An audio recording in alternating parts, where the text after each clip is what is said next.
Bom dia, irmãos. Com a graça do Senhor, estamos mais uma vez aqui para expormos a palavra dele. Convido os irmãos para abrirem as suas Bíblias ou ligarem as suas Bíblias em Hebreus capítulo 12, verso de 1 a 3.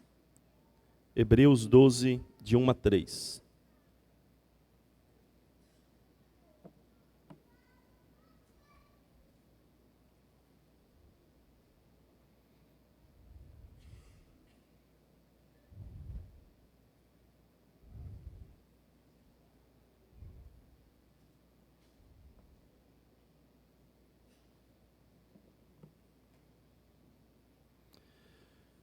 Vamos orar e vamos pedir ao Senhor mais uma vez que nos abençoe através da palavra dele, a qual iremos ler e meditar.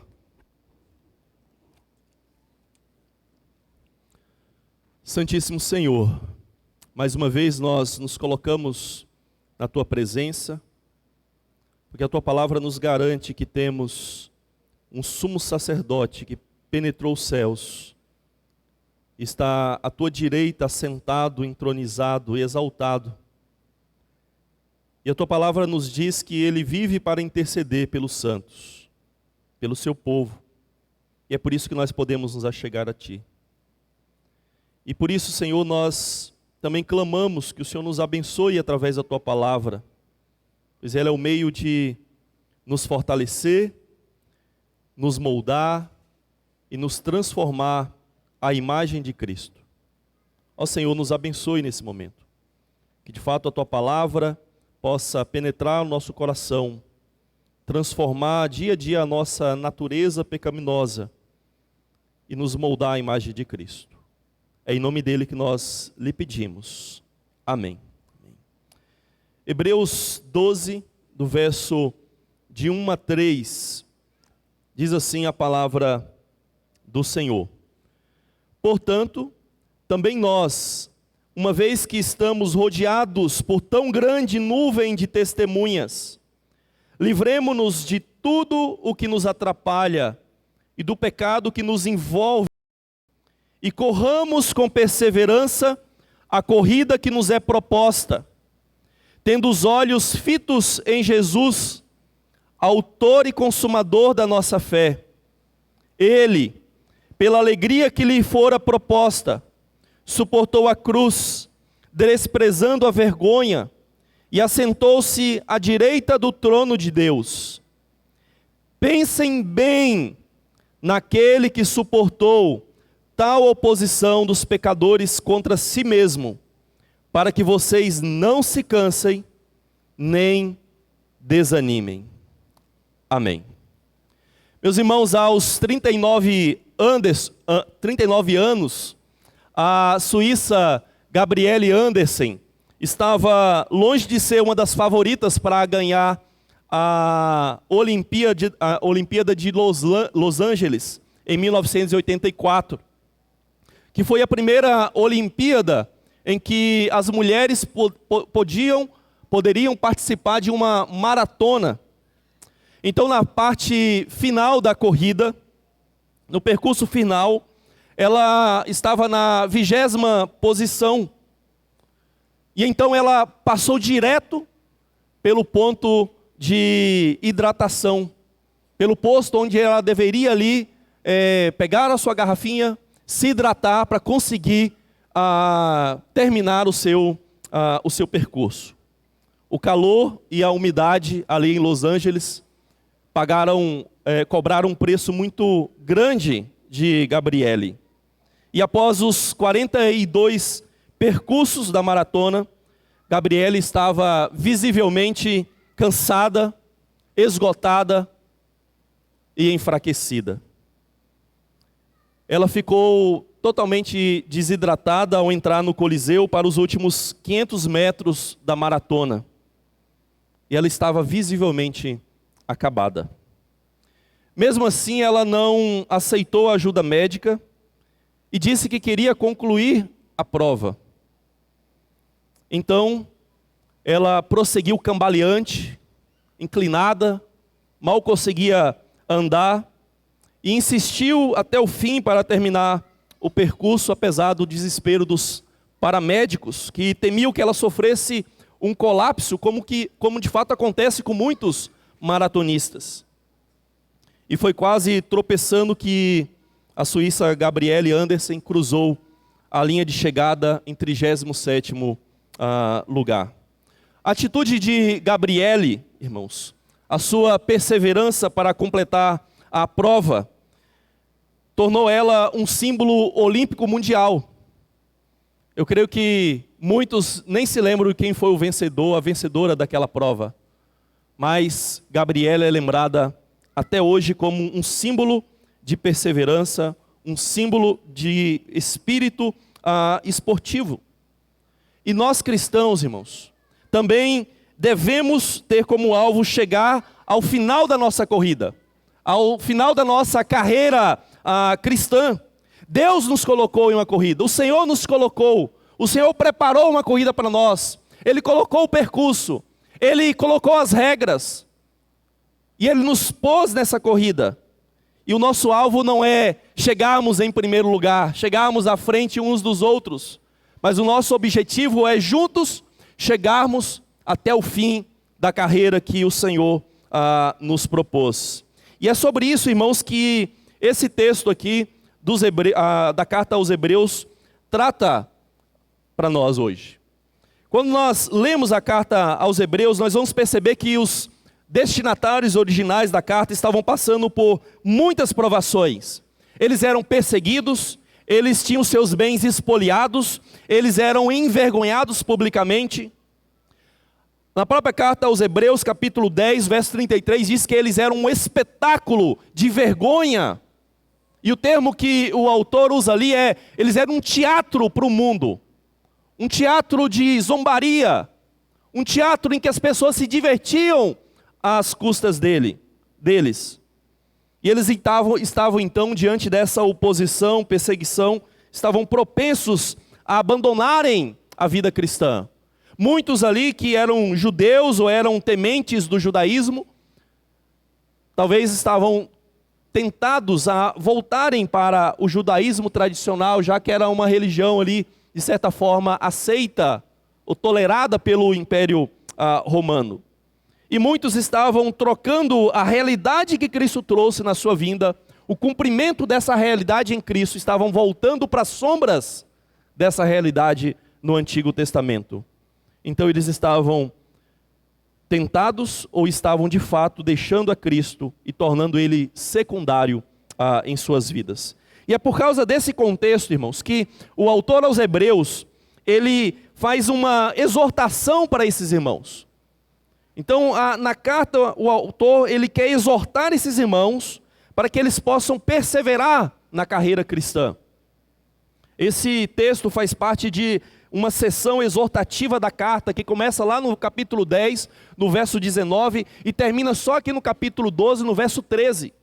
Então, nessa seção da carta, nós temos aí uma exortação, uma tentativa do autor de animar os seus leitores, os seus ouvintes, para que eles não desistam, para que eles não voltem atrás, para que eles não deixem de prosseguir na sua carreira.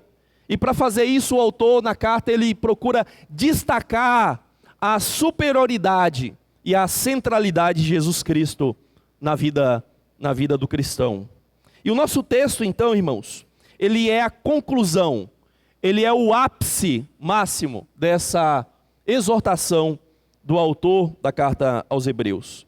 E aqui nós vamos observar no capítulo 12, que o autor usa figuras tiradas dos jogos da época. O autor aqui, no verso de 1 a 3, ele usa a imagem de uma corrida. São corredores correndo em um anfiteatro. Depois o autor, no verso 4 a 11, ele usa a imagem de lutadores, quem sabe gladiadores, lutando nesse anfiteatro. E no versículo 12 e 13, ele junta essas duas imagens, da corrida e da luta, e exorta finalmente os seus ouvintes, para que eles, de fato, levantem as mãos, não baixem a guarda, e continuem prosseguindo para o alvo que Deus propôs a eles. Então, irmãos, aqui trata-se de uma metáfora atlética de corredores em um anfiteatro romano. Então, como o autor aqui ele está usando essa figura teatral, eu vou dividir o sermão também em 3 cenas. E no teatro,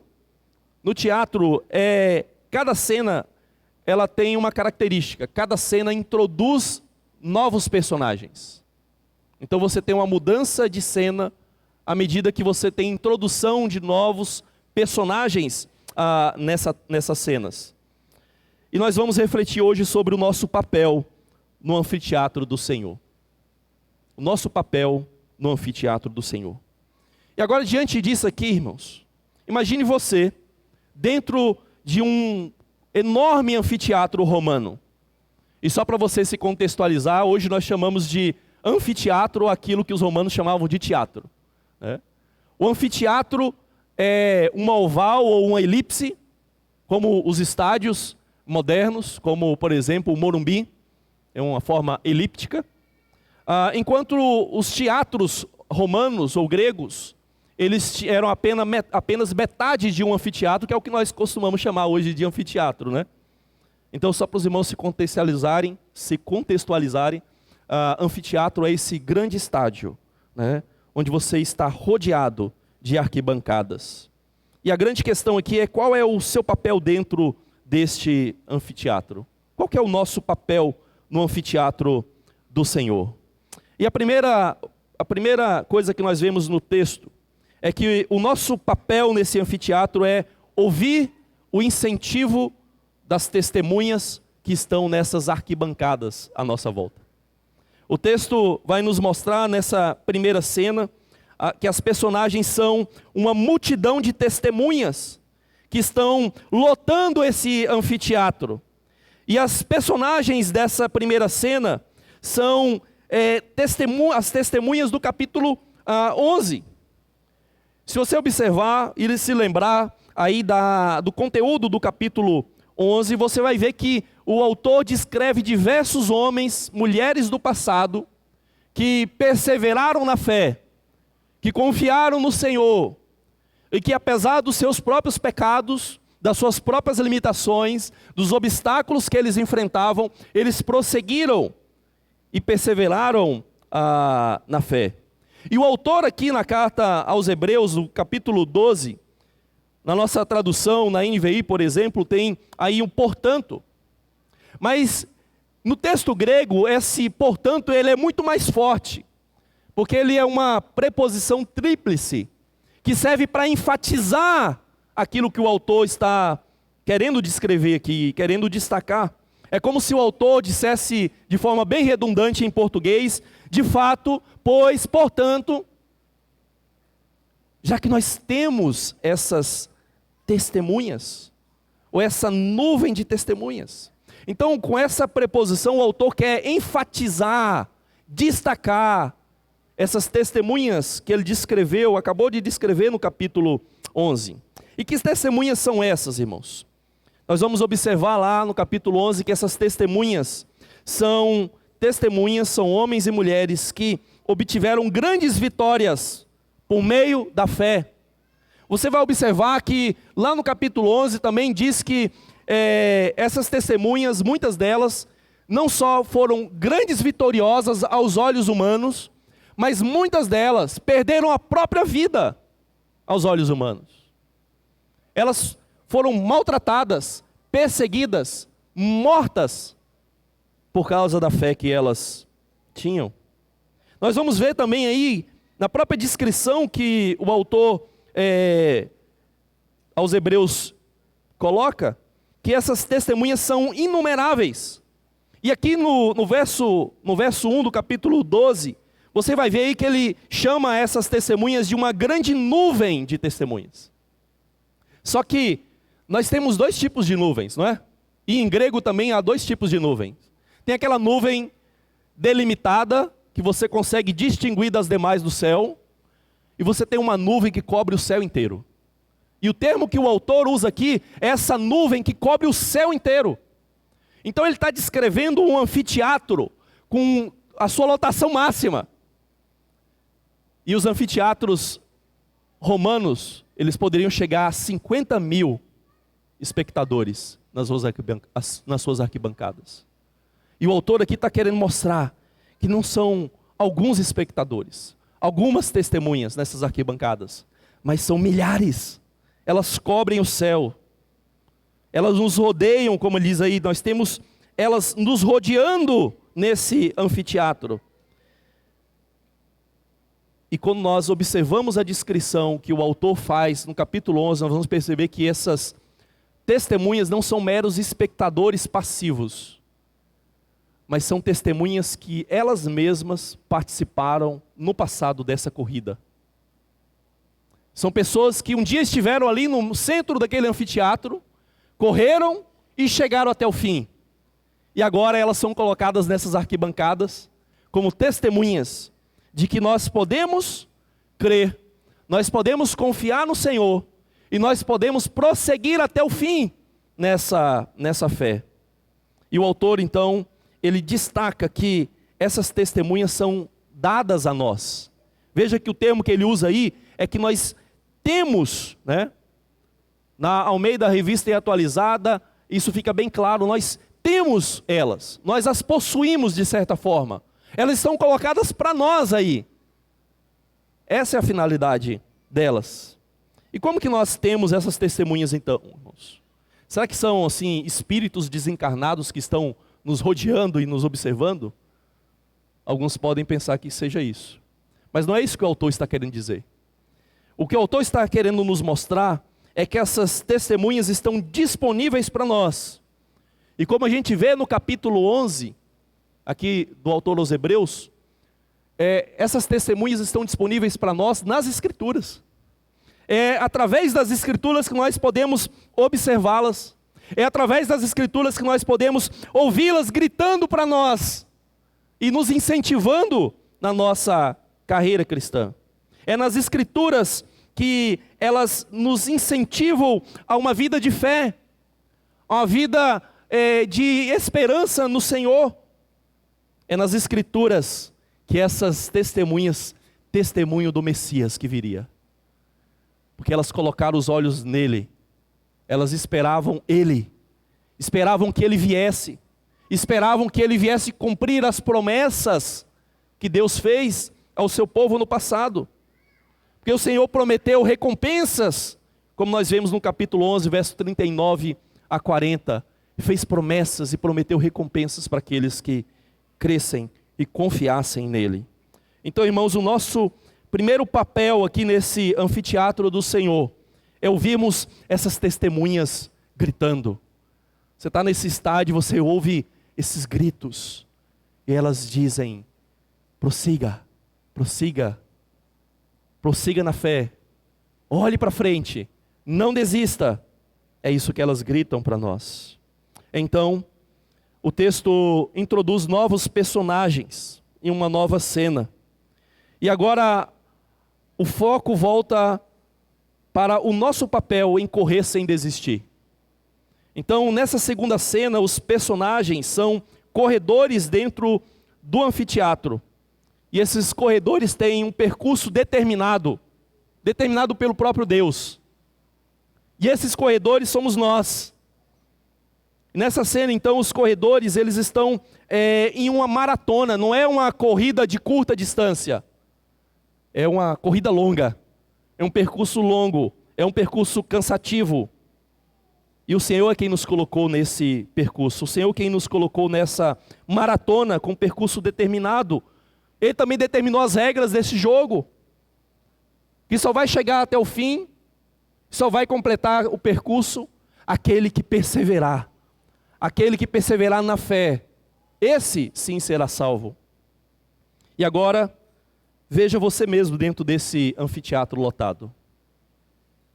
Você escuta os gritos dessas testemunhas, falando, você as ouve. E você é um corredor agora incentivado por essa torcida. Veja que o autor está mostrando que você está no seu próprio campo. Veja que não há torcida adversária aqui. Veja que, embora no capítulo 10 ele descreva que nós somos um teatro, um espetáculo para o mundo, contudo aqui ele quer que você não escute o mundo. Não escute os gritos do mundo. Não escute torcida adversária. Ele diz assim: agora você está jogando no seu campo. Agora você só tem uma torcida aqui a favor. É só essa que você deve ouvir. Você não deve ser desanimado pelos adversários. E você é um corredor, então, que precisa lançar fora tudo que atrapalha.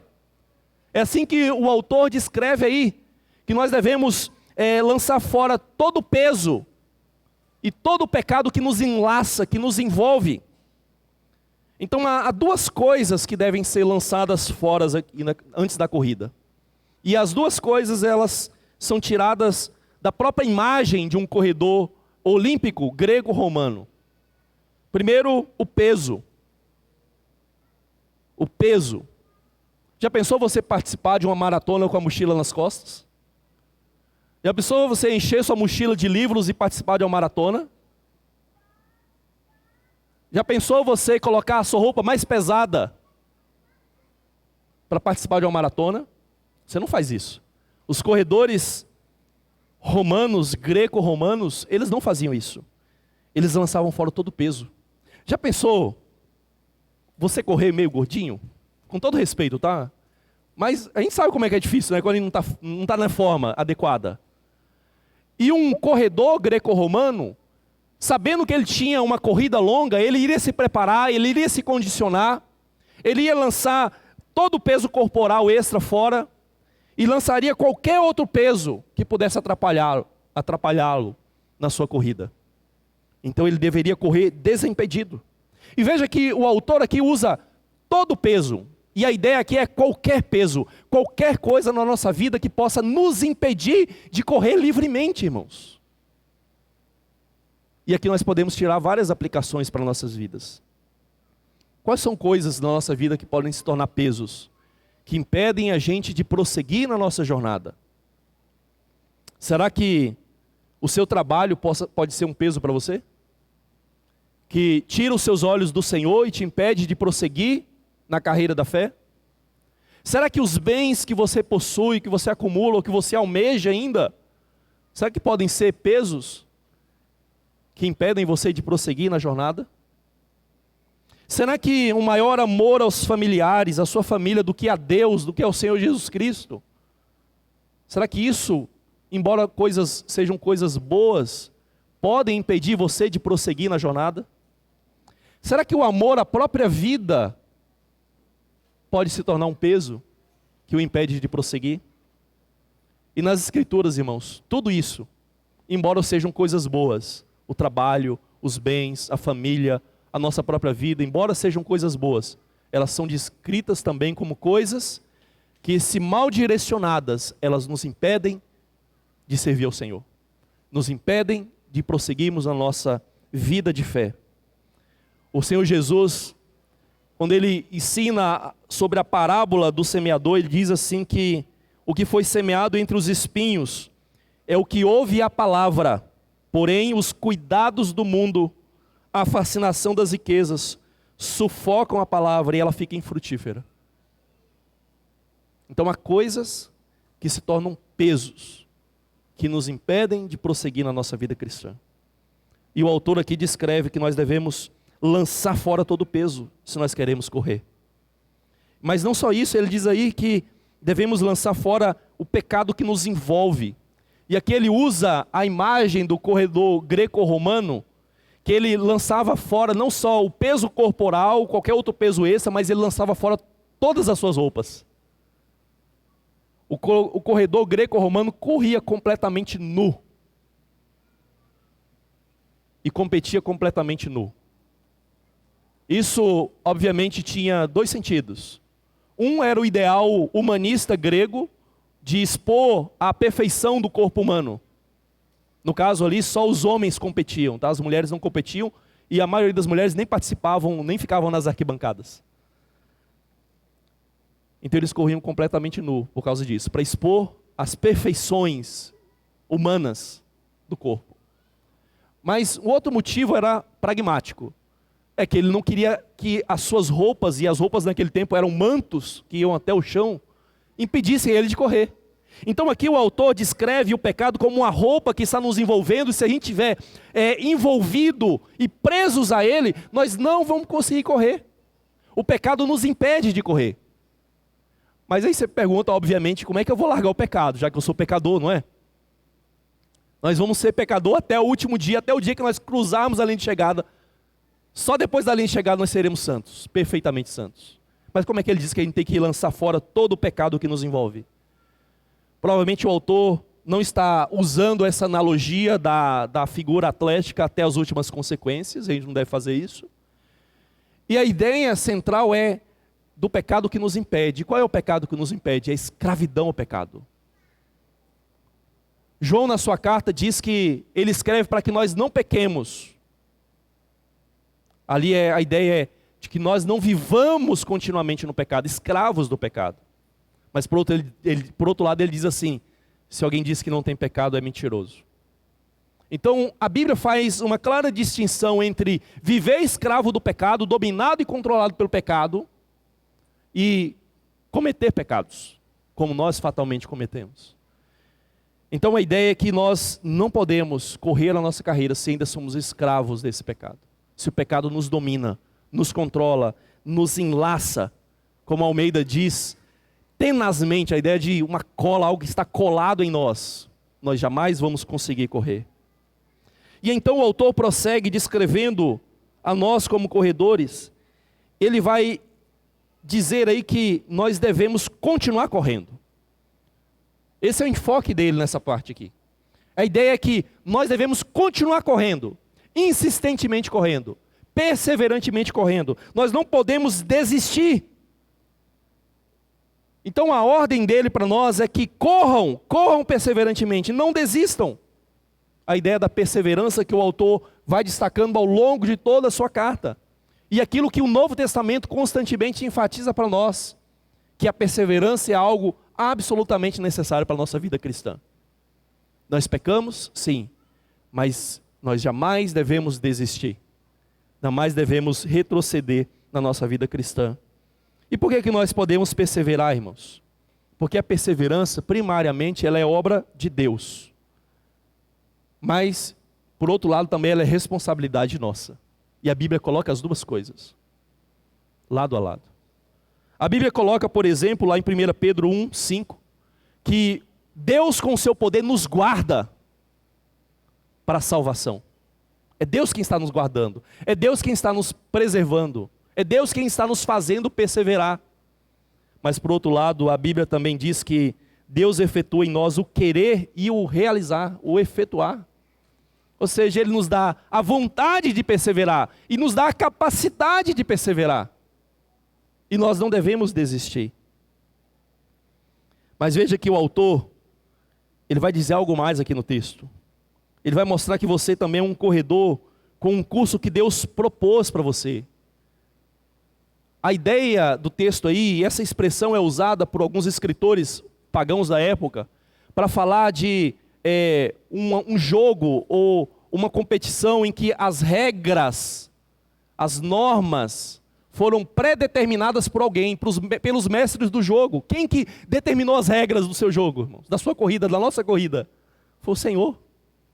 Foi o Senhor quem estabeleceu as regras, estabeleceu o percurso. E Ele disse que nós devemos correr perseverantemente a carreira que Deus nos propôs. E isso, irmãos, deve ser um incentivo para nós.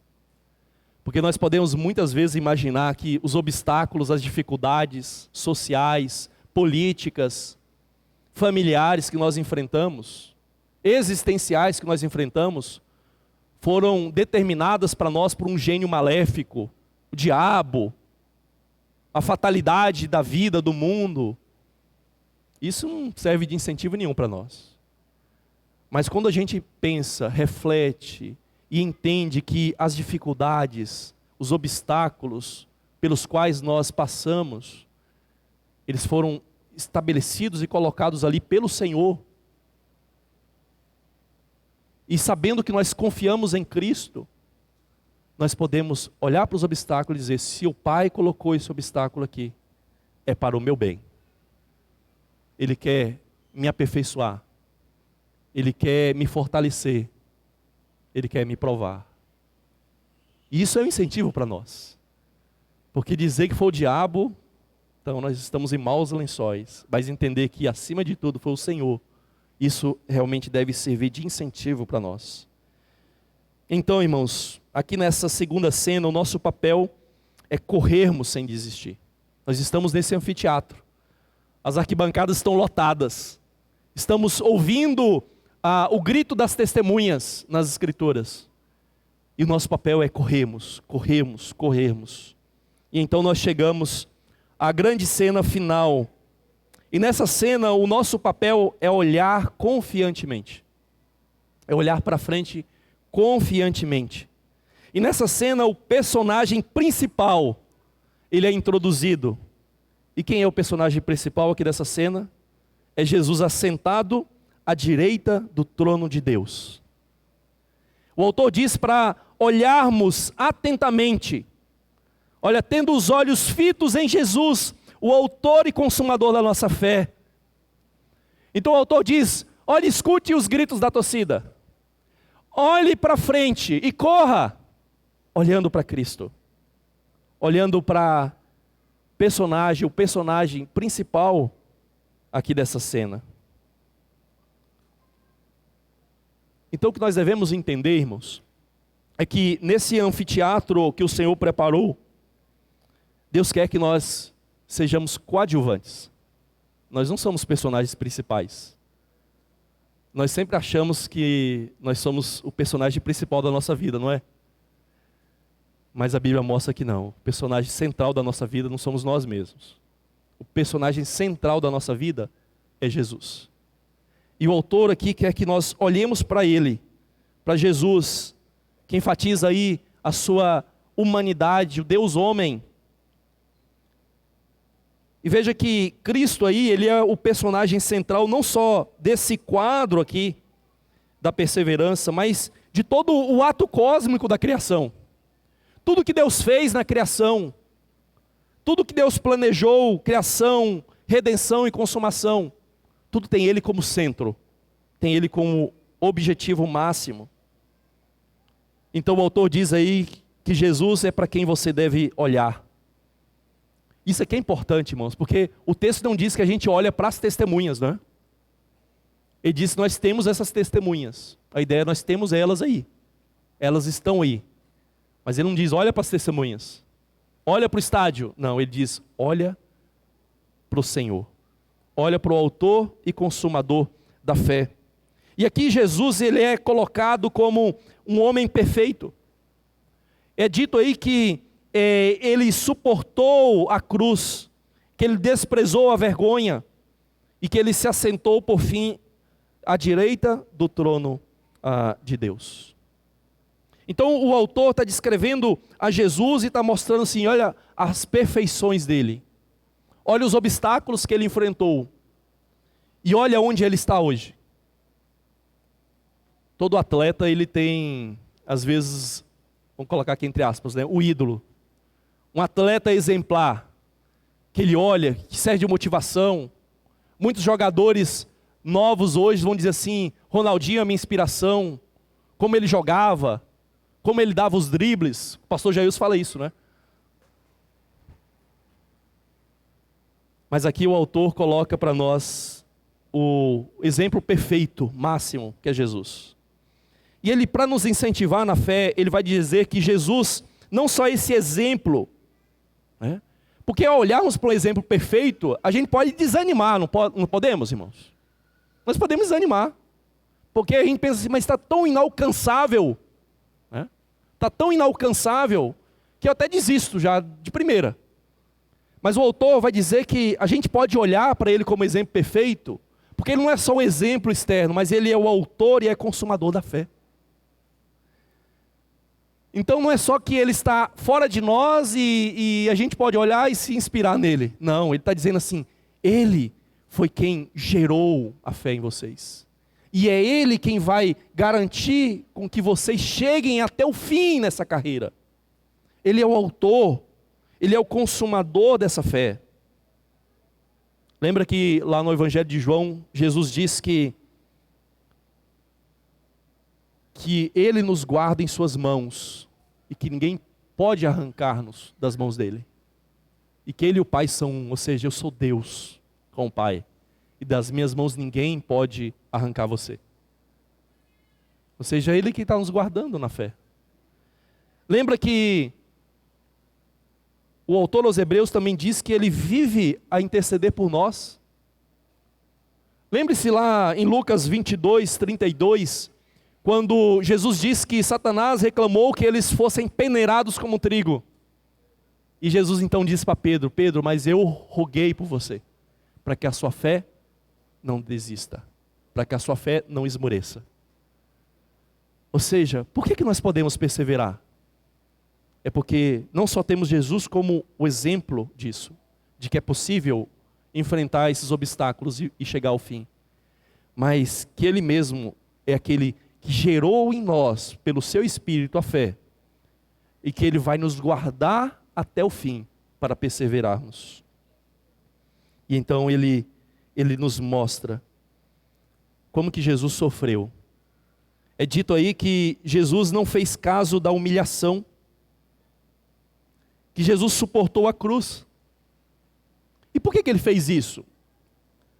Será que Ele era masoquista, com todo respeito? Não. Será que Ele gostava de sofrer? Não. É dito aí no texto que Ele suportou a cruz, que Ele não fez caso da humilhação, porque Ele olhava para a alegria que lhe estava proposta. Havia algo proposto para Ele, se Ele suportasse, fosse provado, testado e vencesse, Ele estaria à direita do trono do Pai. Ele seria exaltado. E essa era a alegria que estava proposta a Ele. Mas não só isso, irmãos. Lá em Isaías 53 diz que Ele verá o fruto do seu penoso trabalho e sua alma ficará satisfeita. Ele veria os efeitos da sua obra. Ele veria esse anfiteatro cósmico lotado de pessoas, de todo mundo, de toda a terra, homens e anjos, louvando o Senhor. E isso servia de incentivo para Ele. Então o que o autor quer mostrar para nós, irmãos, que assim como Jesus, a gente não deve olhar para os obstáculos, olhar para as dificuldades em si, mas nossos olhos têm que estar na recompensa, tem que estar na linha de chegada. E essa linha de chegada, sabe quem está lá? É Jesus. Jesus que está assentado permanentemente à direita do trono de Deus. E a ideia aqui do texto é que Jesus morreu, ressuscitou e foi exaltado à direita de Deus. E que ao estar ali, isso tem implicações para as nossas vidas. Que ao estar exaltado uma vez por todas à direita do trono de Deus, tem consequências permanentes hoje. Porque Ele é o soberano do universo. Ele é o imperador do universo. E sabe uma coisa que é interessante, irmãos?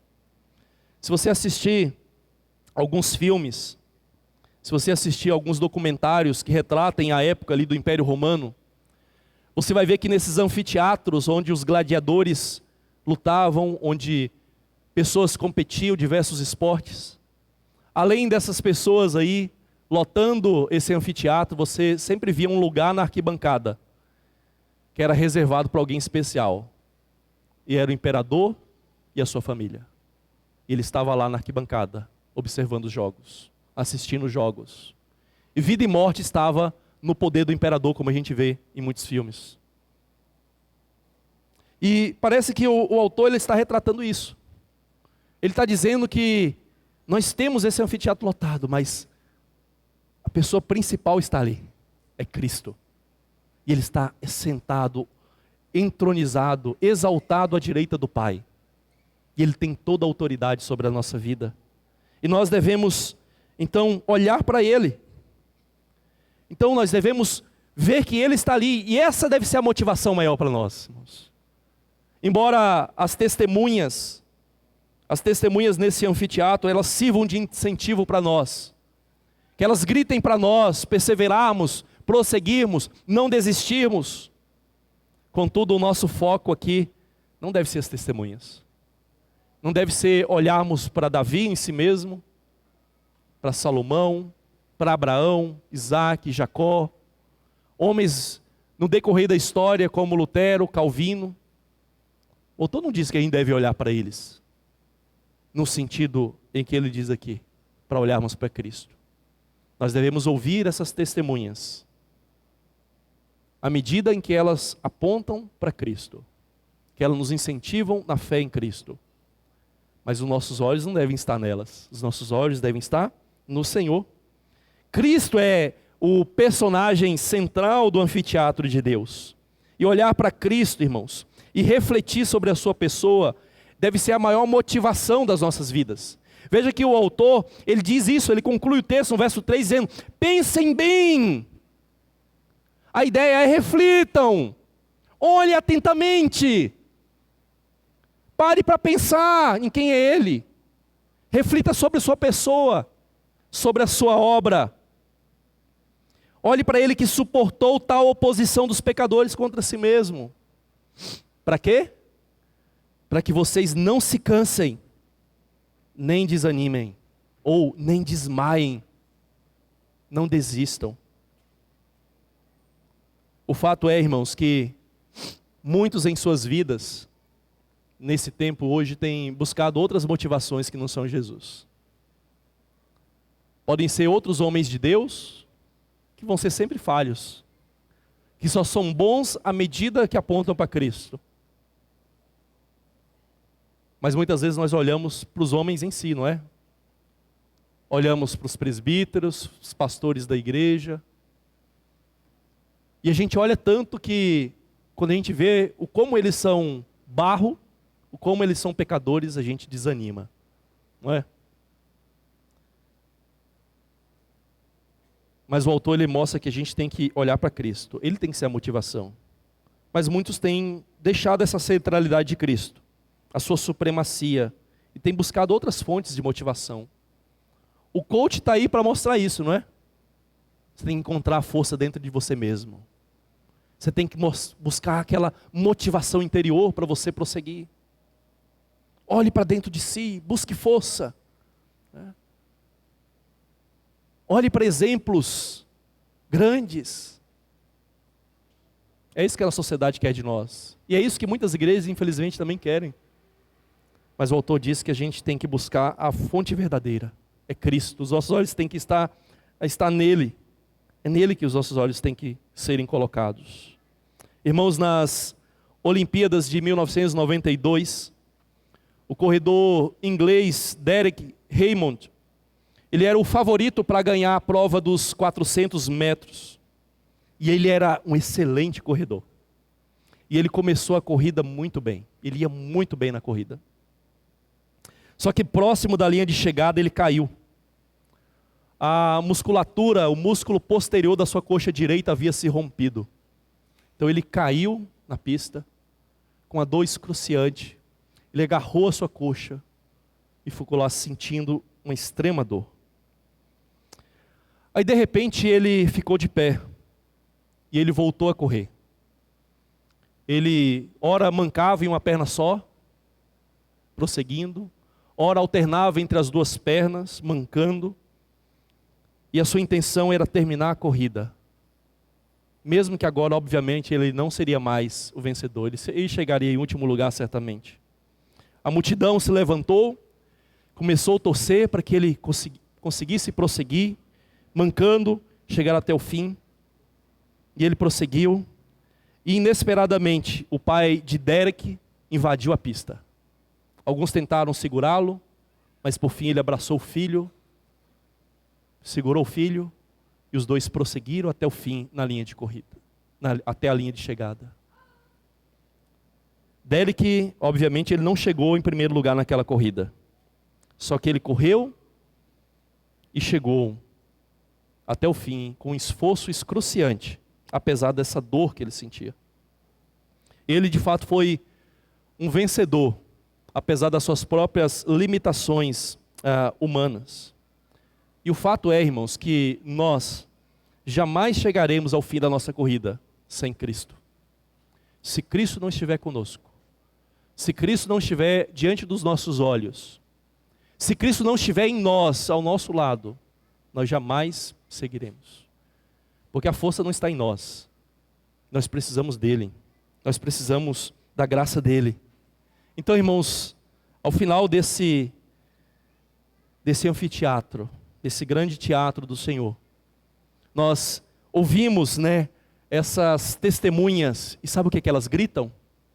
Elas gritam repetidamente: somente a fé, somente Cristo.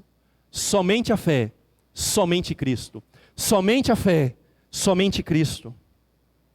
E você tem que olhar para Cristo. E você tem que considerar a graça, a força e a motivação que somente Cristo pode te dar, para que você jamais venha desistir de exaustão dessa maratona. É assim que o autor termina essa sessão no versículo 12.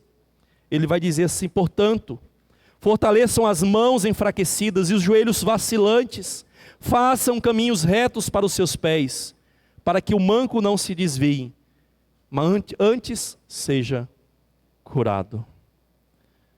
Sabe o que Isaías diz lá no capítulo 40? Ele diz assim, que o Senhor faz forte ao cansado, multiplica as forças ao que não tem nenhum vigor.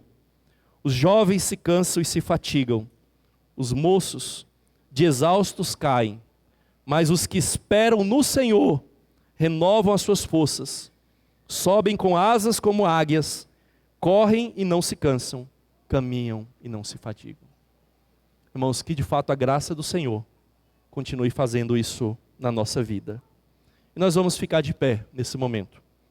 E vamos cantar ao Senhor um cântico que nos lembra isso, que não é dos fortes a vitória, nem dos que correm melhor, mas dos fiéis e sinceros que seguem junto ao Senhor.